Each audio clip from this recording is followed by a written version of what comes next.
मेरी तरफ से सबको नमस्कार, सत श्री अकाल, गुड मॉर्निंग। ये वीडियो उन स्टूडेंट्स के लिए है जो भारत से कनाडा जाना चाहते हैं।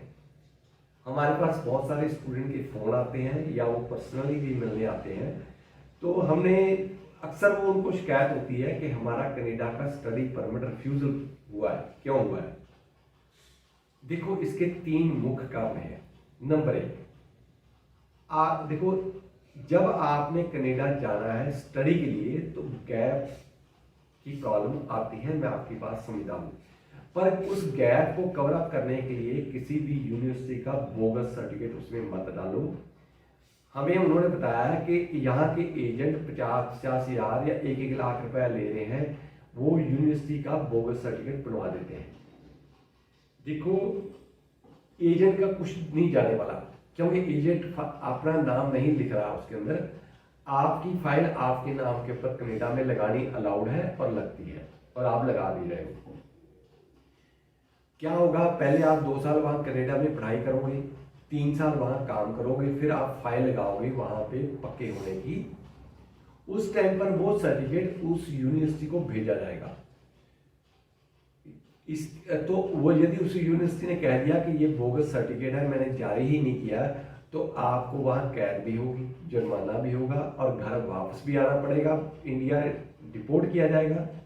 तो सजा आपने भुगतनी होगी। 5 साल बाद तो एजेंट भी भाग चुका होगा, दफ्तर भी उसका बंद हो चुका होगा।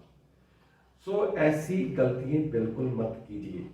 नंबर 2, यदि आपका दूसरी बार या तीसरी बार स्टडी परमिट रिफ्यूज हुआ है तो आप कोशिश कीजिए कि उस स्टेट में बिल्कुल मत जाइए जहां से आपने पहली बार अप्लाई किया था। देखो, इस साल लगभग 7.5 लाख स्टूडेंट विदेशों से कनाडा जाना का प्रपोजल है।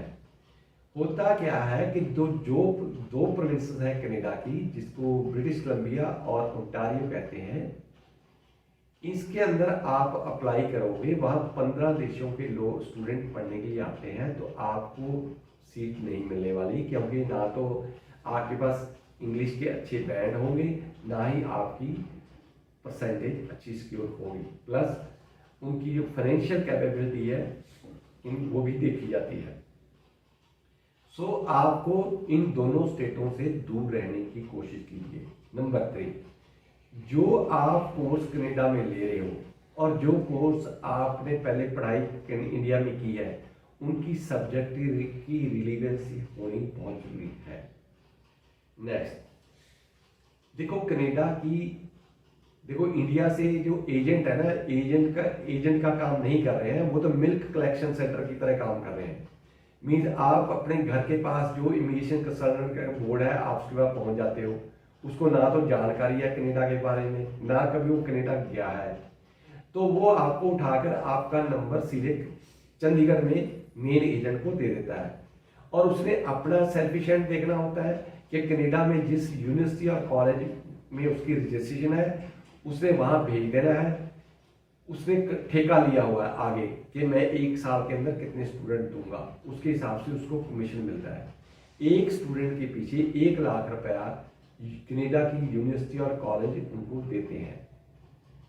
इसलिए मैं आप सबको सावधान करता हूं कि आप कनाडा में इन 2 स्टेटों में जहां के कमरे का किराया, नौकरी में शॉर्टेज और नए मकान की कीमत लगभग 4 गुना हो चुकी है, आप कोशिश करो इन दोनों स्टेटों को छोड़कर और किसी स्टेट में ट्राई करो। इसके अलावा आप देखते होंगे, जब कनाडा में आप पढ़ाई करोगे, पोस्ट ग्रेजुएट वर्क परमिट के ऊपर जाओगे, फिर आपको वहाँ के पक्के होने की फाइल लगानी पड़ती है। यदि आपकी संस्था DLI एंड PGWP अप्रूव्ड है तो ही आप वहाँ पक्के होने की फाइल लगा सकते हो। और कुछ स्टेटों में फाइल 18 महीने बाद लगती है, कुछ में 24 महीने बाद, और कुछ में ऐसा प्रोविजन है कि आप हर साल अपना एक नया रिश्तेदार भारत से कनाडा बुला सकते हो। आपको ये सभी प्रॉस एंड कॉन्स, लाभ और हानियों का मालूम कर लेना चाहिए। हमारे ऑफिस से आपको फ्री में जानकारी दी जाती है।